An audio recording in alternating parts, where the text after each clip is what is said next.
This is a man who was at the top of his ability as far as writing novels goes, Saint Exupery, the author.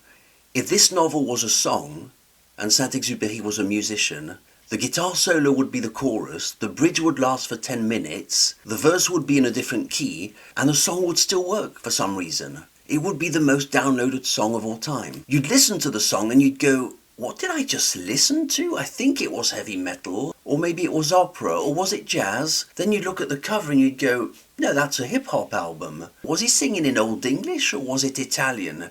So this, to me, does not describe the perfect song with which you would want to learn music. Okay, should you read The Little Prince to get better at French or even to learn French? Simple answer, no, you shouldn't. You should absolutely not.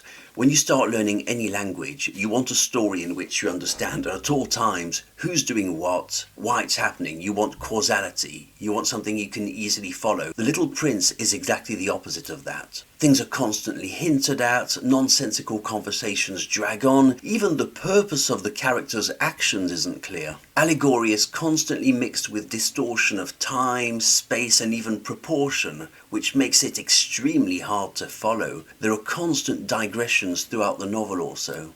If you make a timeline of the events, as I once did, the author's writing from the point of view of 6 years after the story ended, the main story, reflecting on meeting the prince in the desert, but he actually starts the novel as he was when he was a boy. He makes us believe that this story is going to be about the disappointments he went through in life, but then all of a sudden he's in a conversation with the prince in the middle of a desert who somehow got to the middle of the Sahara on foot. And yes, and the conversation's all nonsensical, by the way. And what's the story even about? A moderately nostalgic narrator who tells us in a very matter-of-fact way that adults didn't understand his drawings when he was a child. Then he jumps forward to the moment of writing the novel, as I mentioned, about events that happened 6 years earlier. So he literally fast-forwards his whole life.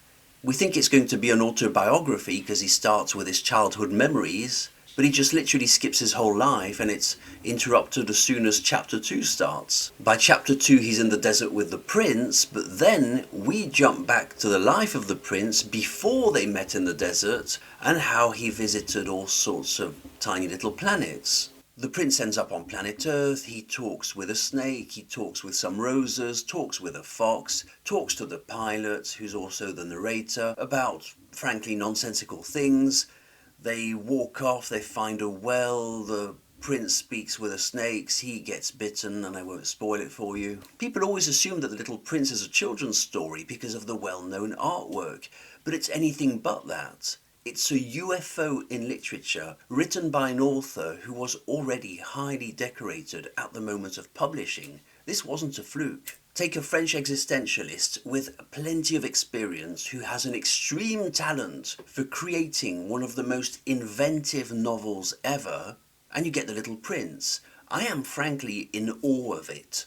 I've read it many, many times, and I've taught it also to native speakers of French. It's the type of novel you read, you get to the end of it, and wonder what it was even about. You go back to chapter 1, you have to read it twice, at a minimum, just to sort of get a grasp of what it was about. It appears to be the critique of a certain absurd society, of adulthood, of innocence lost, but the author, I think, is just so talented that he manages to counterbalance this easy critique, with excursions into other themes. So you get to the end of it, there's no definite conclusion, there's no moral. If it was only about adults or innocence lost and you really hammered in the idea, well, you get a sense of what the novel was about, but he doesn't do that. You know, he weighs very carefully what he says and what he doesn't say, and as I said, the excursions into nonsensical, I don't know, almost drivel really.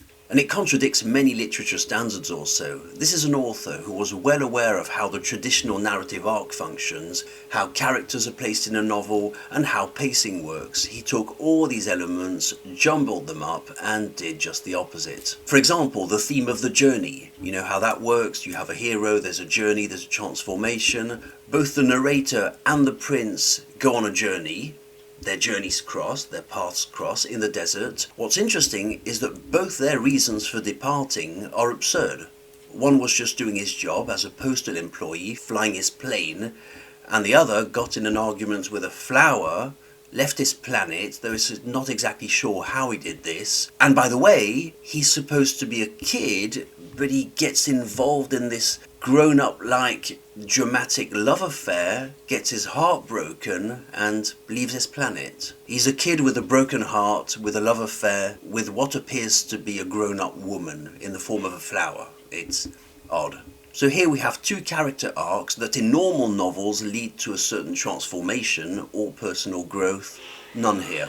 And let's talk about the prince. Never in the novel does he ever refer to himself as a prince. In fact, no one ever calls him prince. He doesn't have a name. Who is he? A symbol for purity, or rather for the imperfections of humans, the product of a hallucination, the author as he was when he was a boy, or rather the narrator as he was when he was a boy. Because in all fairness, the prince is a moody, self-entitled, judgmental little bugger. It's not really clear if the author is the narrator, because Saint Exupery really did have a plane crash in the desert, so it's not really clear the limit between the two.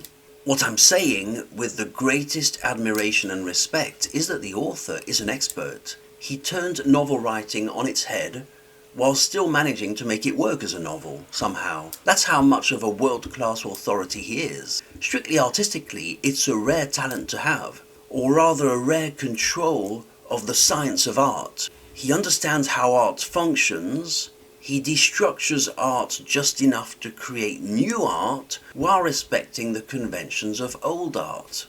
Not many people can do that. That's a once-in-a-generation thing. Speaking of tradition, you have to know that French is a language that francophones are brought up to respect. When you write a novel in French, you uphold a certain style. Better still, you play with it, you embellish it. French is almost always far-fetched in writing. Go on any French website, they can't even describe a simple business without making it sound like advanced literature. It's a trait that comes with the language.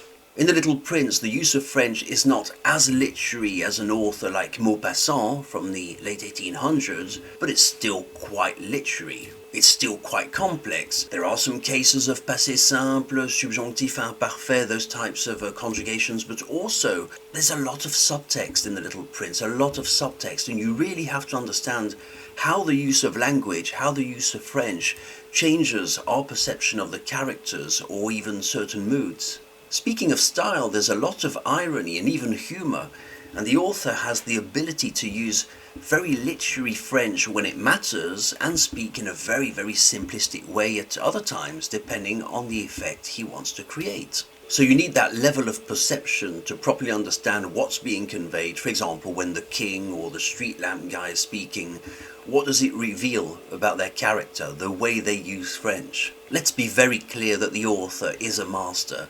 Some chapters are ridiculously short and even void of events. Some are long, it's all jumbled up, and somehow it works. It's a miracle. It's a UFO. It's the highest level of talent in creative writing I've ever seen. And it's not even perfect either. It is absolutely imperfect, perhaps by design, so that the book itself reflects the imperfection of life. So that the more you take this novel apart, the more it seems to be infinite in its complexity. You can talk about it forever. So if you're learning French, I would say, be kind to yourself, do yourself a favour, don't start with this novel, even if you're intermediate. It's really, really, really very, very complex. Read something else, don't read The Little Prince. My name's Chris, I hope it was useful. See you very soon. Thanks for watching.